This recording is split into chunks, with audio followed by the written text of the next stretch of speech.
Salut à tous. Alors, aujourd'hui, on va faire un petit bilan de tout ce qui se passe sur la crypto. Euh, et pour commencer, on va regarder ce qui se passe sur Bitcoin. Pourquoi j'ai envie qu'on parle crypto? Parce que il se passe des choses particulièrement intéressantes en ce moment.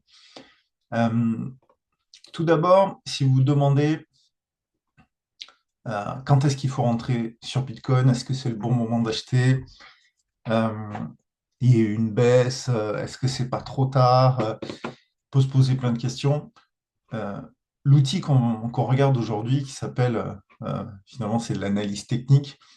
Aujourd'hui, pour moi, l'outil le plus puissant pour déterminer les meilleurs moments pour investir. Euh, et cet outil va vraiment nous permettre de nous dire quand est-ce qu'on rentre, quand est-ce qu'on sort, quand est-ce qu'on prend nos plus-values. Je ne partage pas du tout l'avis de tous ceux qui vont dire investissez tout le temps sur un actif. Pourquoi je ne partage pas cet avis? Parce que j'ai investi depuis 8 ans et j'ai pu constater à quel point cette recommandation, elle n'est vraiment pas favorable pendant les marchés baissiers. Parce qu'il faut bien comprendre qu'un marché baissier, c'est quoi? C'est un marché qui, pendant un an et demi, euh, vous allez voir l'évolution de votre portefeuille baisser. Donc, mettez-vous bien dans l'esprit que chaque jour, chaque semaine, chaque mois, la valeur de votre portefeuille va baisser. Et ce qu'oublient beaucoup, ce qu'oublient de dire beaucoup de personnes qui font la promotion d'investir toujours sur un même actif, c'est que quand vous prenez un marché baissier et que vous regardez rien que sur le Bitcoin, on ne parle même pas des altcoins ou des petites cryptos, quand vous prenez le dernier qui date de 2022, hein, et moi j'investis depuis 2018, donc j'ai déjà connu deux marchés baissiers, le Covid et celui de 2022. La réalité, c'est que quand vous prenez au plus haut de novembre 2021 et que vous allez au plus bas de décembre 2022, donc un peu plus d'un an, votre valeur sur Bitcoin a fait moins 77%. Donc si vous aviez 10 000 euros là, c'est devenu 2 500 euros, 2 300 euros même.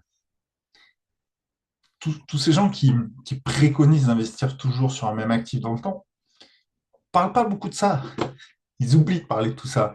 Ils disent qu'il y aura des niveaux très intéressants d'entrée, mais ils oublient de parler de cette chute brutale.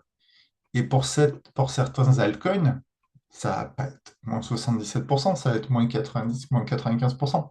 Donc il est vraiment important de comprendre que quand on a une stratégie et qu'on utilise l'analyse technique, on va être en capacité de sortir beaucoup plus tôt.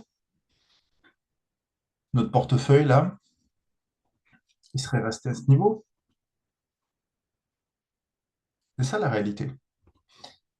Alors vous allez me dire, ah ouais, mais du coup, est-ce que tu n'investis pas dans cette opportunité? Nous, on investit un peu plus haut. Alors vous allez me dire, mais je rate un petit peu de valeur. Et quand vous faites le calcul global, je peux vous assurer qu'on est largement gagnant parce qu'on a évité une énorme phase de la chute. Et nous, on va investir quand justement on va avoir un signal très précis de nouvelles vagues haussières. Et là, qu'est-ce qui s'est passé là? Là, on a eu une grosse vague et à un moment donné, on s'est mis en sécurité. Pourquoi j'ai envie de parler crypto? Parce qu'il se passe des choses particulièrement intéressantes qui vont faire que on va bientôt re-rentrer massivement sur l'actif. La baisse là qui s'est amorcée, qui de octobre 2025 à novembre 2025 au plus bas, fait environ moins 35% sur Bitcoin. Et nous, à un moment donné, plus haut, on s'est mis en protection.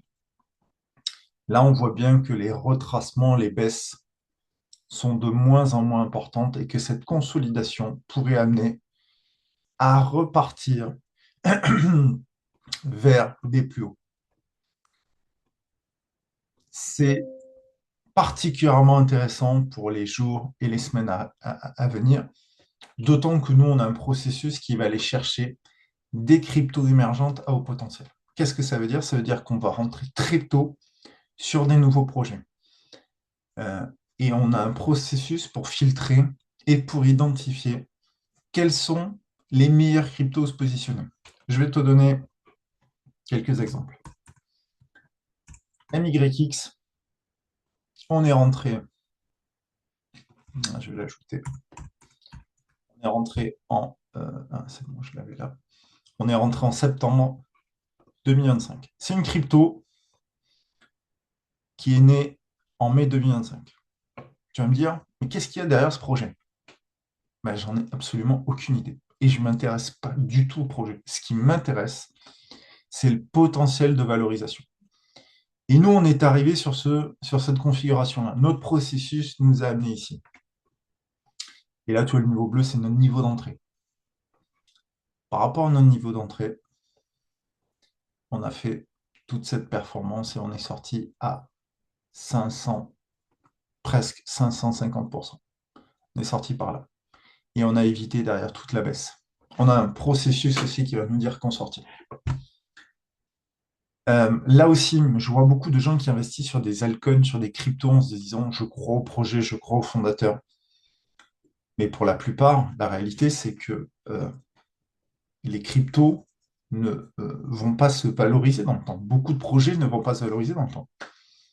Je vois des gens avec des portefeuilles sur certaines cryptos, ils sont à moins 70, moins 80%, et ils décident de rester dessus parce que pour eux, ça va remonter. La réalité, c'est que un projet ne remonte pas toujours. Et je vais te donner un exemple d'une crypto sur laquelle on parlait beaucoup en 2023-2024. C'était la crypto FET. C'était la première crypto qui était censée représenter l'intelligence artificielle. Donc là, on voit que entre 2021 et 2024, elle n'a pas fait grand-chose, hein. Elle a même eu de grosses variations. Elle est montée en 2024. Là, 2023-2024, c'est là qu'on commençait à parler de plus en plus d'elle. Quelqu'un qui est rentré début 2024 et qui est toujours positionné dessus, actuellement, est à moins 94%. Investir toujours sur des actifs, rester sur certains altcoins en se disant ça va continuer à remonter, c'est absolument faux. Donc toute notre dynamique, nous, elle va être au contraire de se positionner sur des actifs à haut potentiel, mais qui ont une vraie capacité de hausse et surtout sur laquelle, à un moment donné, on va sortir, on va prendre nos plus-values. Je te donne l'exemple de Night, qui est une crypto émergente qui est arrivée sur le marché le 9 décembre. Notre processus nous amène à elle. Et ce qui va être intéressant, c'est toute cette dynamique de hausse là, sur laquelle elle est en train de surfer et où nous, on est rentré ici. Tu vois là, à l'heure où on parle, on est sur un petit 36% en 2 jours. Sur la crypto Light, qui est arrivée, alors elle est arrivée le 22 septembre, on est sur une performance de 60% également en 2 jours. Il faut bien comprendre qu'en fait, on arrive très tôt sur ce genre d'actifs. Ce qui est en temps normal, il n'y a que les gens qui feraient presque du délit d'initié qui pourraient y avoir accès. C'est-à-dire qu'ils auraient une info que les autres n'ont pas. Parce que la réalité, c'est que quand une crypto performe énormément euh, et que l'info tombe, généralement, on l'a 2 jours après et c'est beaucoup trop tard. Nous, on arrive à un moment donné où finalement, c'est comme si on avait l'info, qu'il se passe un truc et on entre, on prend le maximum de plus-value et on sort. Je vais te donner l'exemple de la plus grosse performance qu'on a fait début novembre, qui est la crypto AIA. Donc, crypto également liée à l'intelligence artificielle. C'est une crypto qui a été créée le 18 septembre.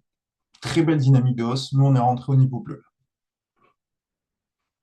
On l'a acheté à environ 1,6. On l'a vendu à environ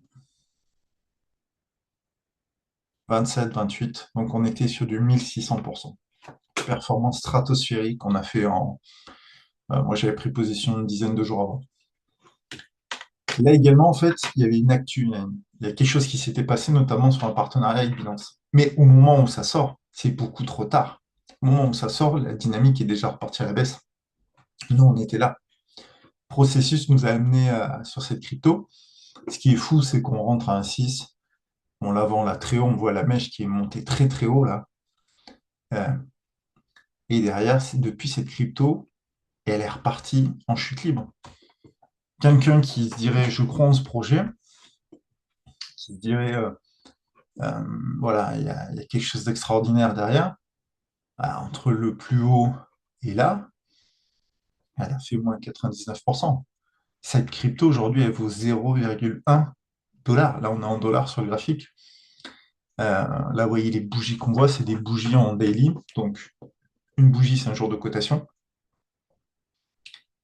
Et en fait, on fait du trading, mais c'est du trading très simplifié. L'objectif, c'est que bah, si tu es salarié, si tu es entrepreneur, tu n'as pas forcément beaucoup de temps. L'objectif, c'est que tu mettes en place une routine journalière de 15-20 minutes qui te permette d'avoir accès à des actifs à haut potentiel. Et donc, tout le but de notre stratégie, ça va être à chaque fois, comme je le disais sur Bitcoin, de se positionner dans les bonnes périodes et de sortir sur les mauvaises. Et je peux t'assurer que quand tu commences à rentrer dans ce genre de dynamique, la performance de tes portefeuilles change du tout au tout. Et c'est valable pour la bourse, c'est valable pour la crypto. Moi, j'investis beaucoup en bourse, sur l'or, qui est l'assurance vie, mais une assurance vie évidemment très spécifique, pas l'assurance vie de ton banquier qui est blindé de frais. Et j'avais envie de faire cette vidéo pour montrer qu'il se passe quelque chose sur les cryptos, la liquidité en train de revenir, et la liquidité qui revient, bah, clairement, c'est un signal de nouveaux cycles qui pourraient partir vers un nouveau marché aussi. Voilà. Si ça te plu, mets-le en commentaire, abonne-toi à la nouvelle chaîne YouTube qu'on vient de lancer, et je te ferai très prochainement une nouvelle analyse sur une crypto que j'ai détectée. Ciao à tous!